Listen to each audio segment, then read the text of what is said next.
It's just one of those things. They all know I'm lighthearted. I'm never going to come into a business too serious. If I can't sit there and make you laugh, what am I doing? Whether you're a seasoned vet of the payments industry or a brand new rookie who just heard the term dual pricing for the first time, you're in the right place.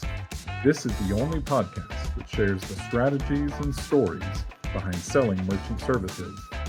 Welcome to Agent First. Okay, welcome to another episode of the Agent First podcast. I'm Justin Vollrath, your host here today. I'm pumped, excited to be joined today with Tom Rasmussen. Tom is, welcome Tom, first off. Thank you. Thanks for being here, brother. Tom currently lives in Littleton, Colorado, making a move maybe to Kansas. But I don't normally wear special shirts, but as you can see here, a little Hawkeyes, because Tom's originally from Nebraska. He's a huge Nebraska Cornhuskers fan, so I had to make sure to show my loyalty to the Hawkeyes, who I can't remember. How'd that game go this year? The only difference between Iowa and Nebraska is we count championships and you guys count bowl games. So I love it, brother. I love it. Well, I mean, so let's start with your story, right? I know you grew up in Nebraska. I know you did some time in the military as well, but I'd love to just hear what led up to getting into payments, right? This is you definitely didn't grow up saying I want to be a credit card processing guy, right? No, not at all. Yeah. Not at all. It's a long and windy road that I've been blessed by God to have ventured down. Yeah. I graduated high school early. Grew up on a small farm outside of Kearney, Nebraska, a little bit north. If I tell you my small town, you won't know where it's at. But so I grew up doing that. Always wanted to kind of stick with it, but I felt like I needed to enlist. It's kind of a family tradition, being sons of the American Revolution, and my grandfather's being in the military. Okay. So I enlisted as airborne infantryman. Okay. Did my time in El Paso, Texas, and then got out. Moved up to Maine for a year. Maine, okay. Yes, wow. So I went from one extreme temperature to the complete opposite. Yeah. Worked on a dairy farm up there for a while and just, didn't want to live in Maine after going through a blizzard up there. Yeah. And so I saved up money, worked about 18 hours a day, saving up money to come out to Colorado to go to HVAC school. Okay. Came out, did HVAC school, started in the HVAC field, and after a plethora of surgeries, the VA kind of said you should probably reconsider your life decisions right about now. Okay. So I started bartending, and this gentleman had a Clover device in the bar that I was at, and he'd come in pretty regularly. He offered me a job, and I knew I wasn't pretty enough to bartend for the rest of my life, so I kind of took him up on it. And so he kind of just fed me to the wolves. He's like, this is what cash discount is. Go out, close it. You'll learn your spiel. And I had never sold anything in my life, So yeah. I still remember my first account was the Little Boot in Longmont, Colorado. Okay. It's a shoe repair shop. And I went there, and I thought I struck gold. I thought I was going to be rich. I thought I was going to be, I was the head honcho. And I asked the gentleman who I was working for at the time, I'm like, so what am I going to make on this a month in residuals? He's like, $10. And I'm like, okay, that's far cry from where I thought I was going to be sitting. So I worked for him for, 6 years, met my beautiful wife. She has kept me grounded through all this. I found out when I was working for this gentleman that, not all ISOs are the same, and some of them will kind of lead you down a wrong path. Right. And the goalposts kept getting moved to where I'd hit residuals, So I was sticking it out. And I was up in Torrington, Wyoming, and I met another agent from Legacy. Okay. And he asked me, what are you making there? And I'm like, I make signing bonus.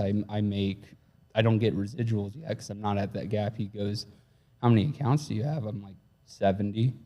And he's like, oh, no. He's like, you should be. You're missing out, brother. Yeah, so layman's terms, I was kind of a referral partner for the other company. I wasn't a full-blown agent. I'd never signed any paperwork for them. So I switched over to Legacy, and I was able to bring all my accounts with, which is apparently rare in this field very of rare, work. yes, So I brought 70 accounts, a group of Napa stores all over with us, and a couple moments into that tenure at Legacy, I got a cease and desist from the other company, and I'm like, I didn't sign anything, and they tried to reach out to these clients, but I was the one that they dealt with. They never called anybody else. They called me, and it's all that small town.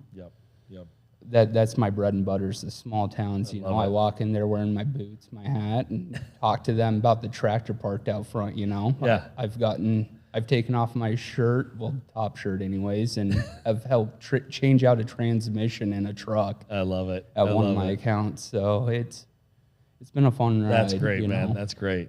So El Paso to Maine to Colorado, you were climbing up in attics, working on HVACs, and that's a tough life, man. That's a tough life. Yeah, you try to stick 6'3", 200+ pounds down in a crawl space, and it's not going to work out very well for you. It's a little tight. So that's awesome. That's awesome. Yeah. But it did teach me like the trade at least. So if our AC ever goes out, I know how to fix it. You got that down. So what year did you start selling in this industry? What year was that? It would have been end of 2018. Okay. Was when I started with the other company. That kind of doing some referral stuff. Okay, so about 7, almost 8 years you've been doing this. So I mean that's good size. You've done well in that time, man. That's awesome. So you just mentioned you love the small towns. You love the going in there because what is it for you? And I think I know, but what is it about the small towns that you like more than the big towns, like going in the middle of Denver, let's say, and trying to sell the shoe store versus small town in Kansas selling the shoe store? Well, it's the way of life and the way people talk. I grew up going to coffee with a bunch of farmers, with my old man. That was how we did things in that small town. Everybody would go there before we'd hit the fields in the morning and have a cup of coffee, talk about, the price of corn that day, Right. And so it's the ability to talk to those folks about everything else. The city life is just so fast-paced for me that it's hard to keep up, you know.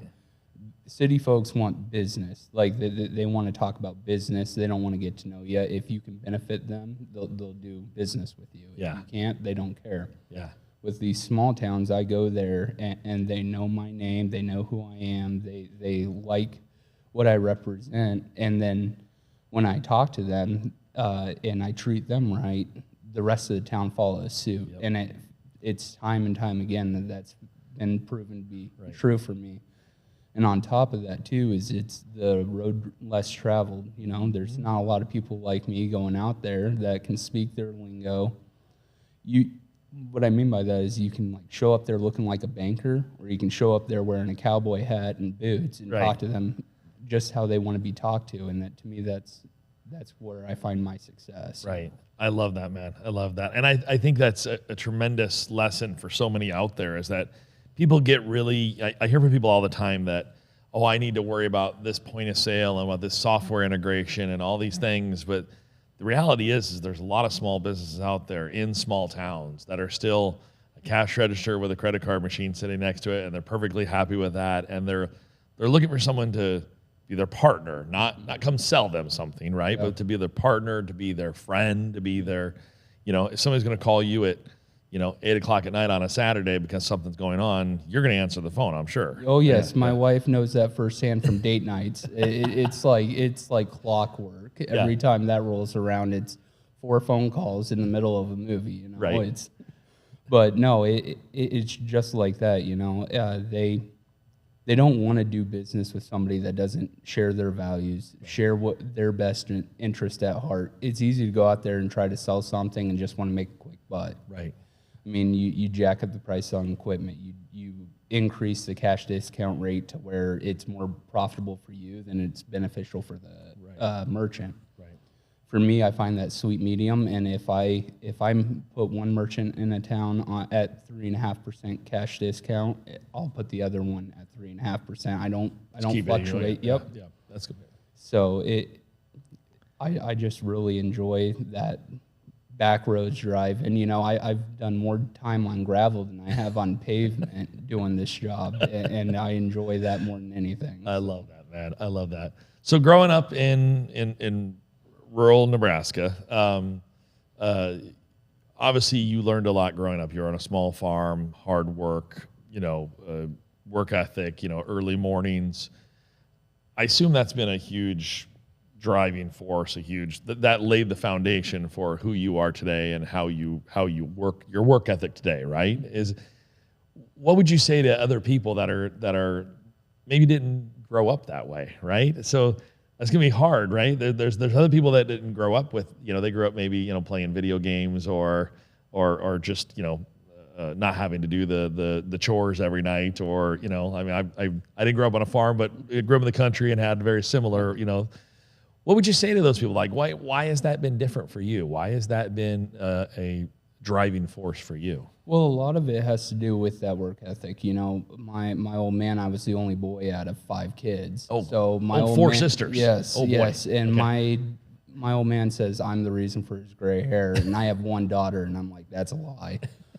So, I was always out there cranking on wrenches, helping my dad, checking the tanks, doing all that stuff from the time I was old enough to walk, basically, and then going straight from that into the military. I mean, it was double ingrained, and then going from that to working back on a farm. That the school of hard knocks, you can either view it as a victim mentality or something that's actually going to better you in life, right. and that's how I view it.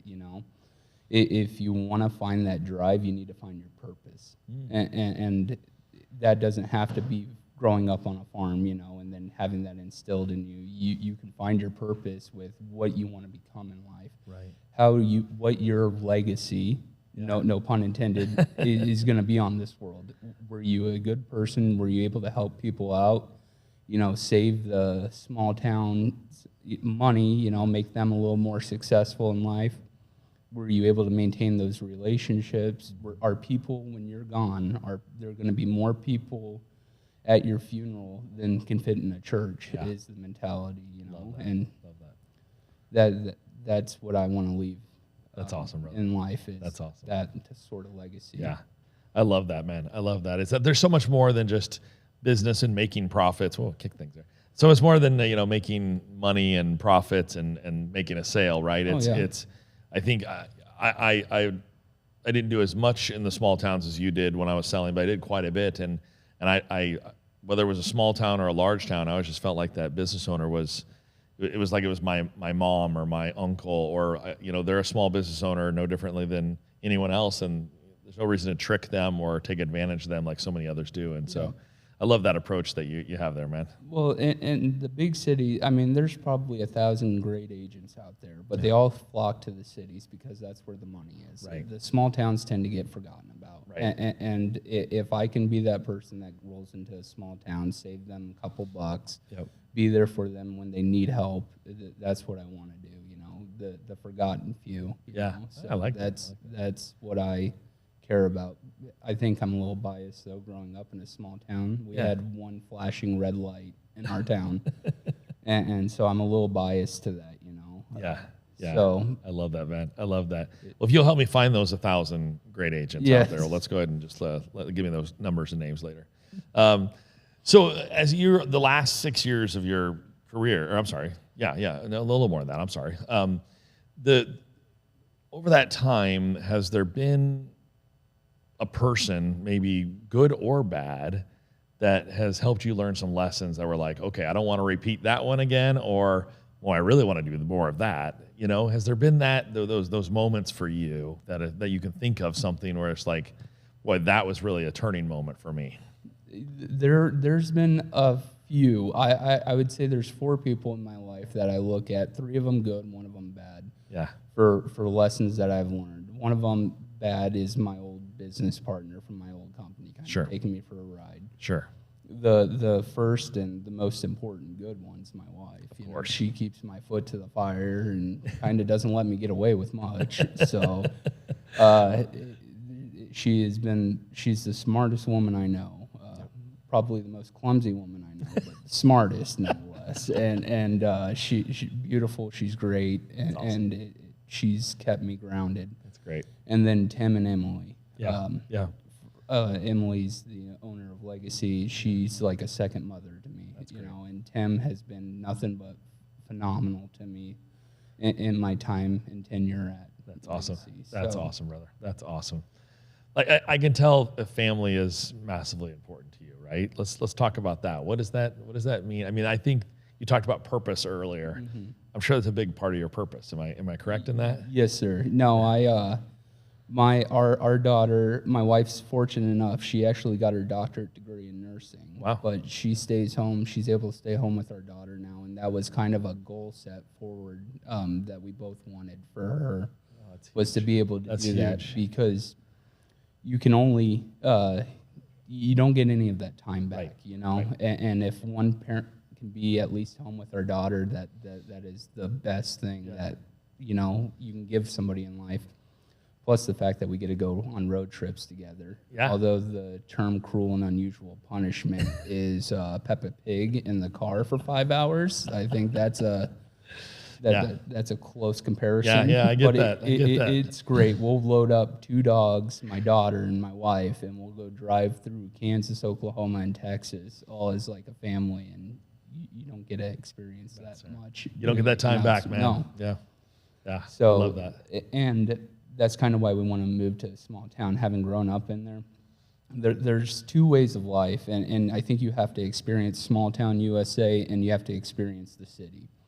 Small town USA is everything slows down. Life in and of itself just slows down for you. The city, you're always trying to keep up with the race. The traffic jams, trying to get to work, you know, all this stuff. You can get caught up in that rat race and spend 20 years in a blink of an eye. Right.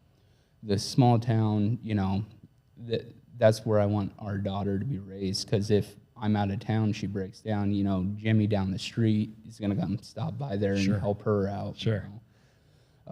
It's just a different way of life, but all with the family's best at the forefront, you know. Right. I love that.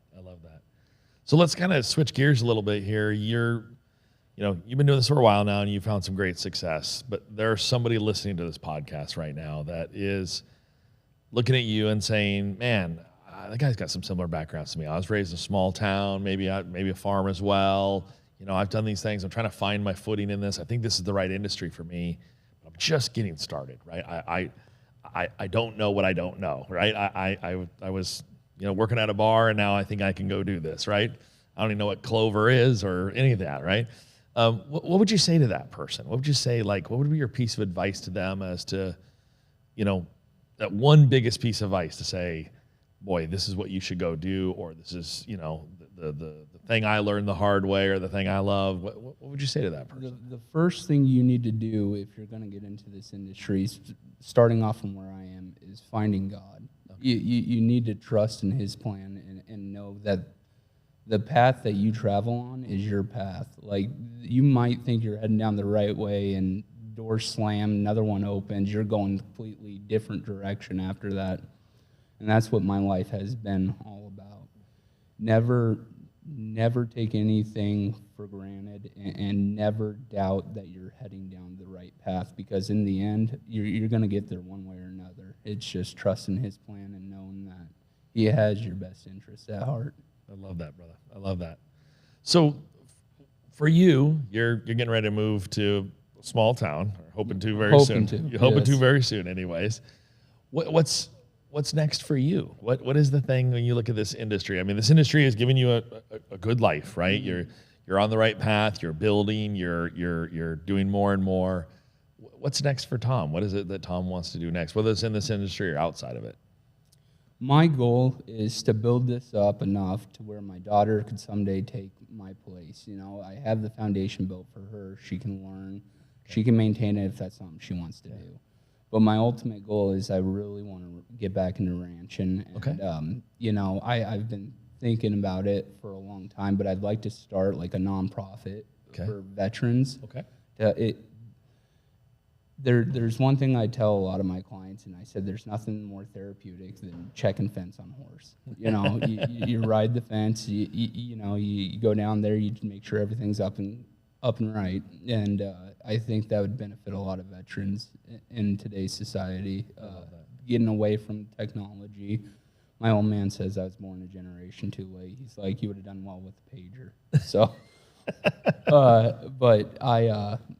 No, that is my. If I had a goal to shoot for in life, it'd be that. Right. Start up a ranch, invite like other veterans out there, work the ranch with me, get outside the city, and just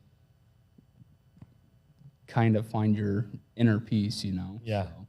How many people you think listening to this podcast right now know what riding fence even means?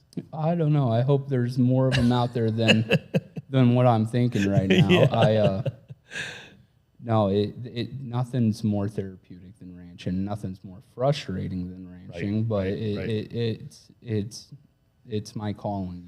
Yeah. I love that way of life. That's what I grew up doing. And Yeah. my wife. Well, she was born in the city, raised in the city, so it's kind of that clash. And That's what I was going to ask you. How's that going to go, right? Yeah. I have to keep her away from the cattle because once you name them, you're going to keep them, and you got to keep them away from the cattle. So it's that's about the hardest part, I think, with that. My wife is fantastic, though. She would do great. Plus, she loves to garden, so if I can give her a big garden. We're good to go on that. That's perfect. That's perfect, man. So one last question I have for you is, when you go into these small towns, are you cold calling, or now you've been doing this long enough, is it turning into referrals for you? A lot of it's cold calling because where we live in Littleton, to get to like my furthest account, you have to pass through a bunch of small towns that I've already been to and have accounts in. Right. So it's pushing out a little bit further, cold calling that town, and then on the way back, checking in with everybody. Yep. And I can't tell you the amount of times I've thought I was going to swing in for 10 minutes, say, hey, how are you doing? And it turns into 3 beers later, right. Type of deal. Or changing out a transmission. It's just one of those things. They all know I'm lighthearted. I'm never going to come into a business too serious. Right. If I can't sit there and make you laugh, what am I doing there? Right. I agree. But that's how we've kind of been doing it. Is I break it up by the north-south highways in Kansas. Okay. I push one group, one further every time, and then I take that from the furthest north to the tip south. Yep. I like that. And I kind of block it up like that. It's every 30-mile intervals, basically. Yep. So the sections, right? Yes, yeah, exactly. Yes. Yeah. I love it. Well, Tom, I want to thank you for being here today, man. And whether you realize it or not, your story is inspirational. It's something that there's people out there that are going to see themselves in you and want to follow that same path. So I appreciate you being here and telling your story today. Yes, thank you for having me. Absolutely. Thanks for everybody for another edition of the Agent First podcast. We'll see you next time.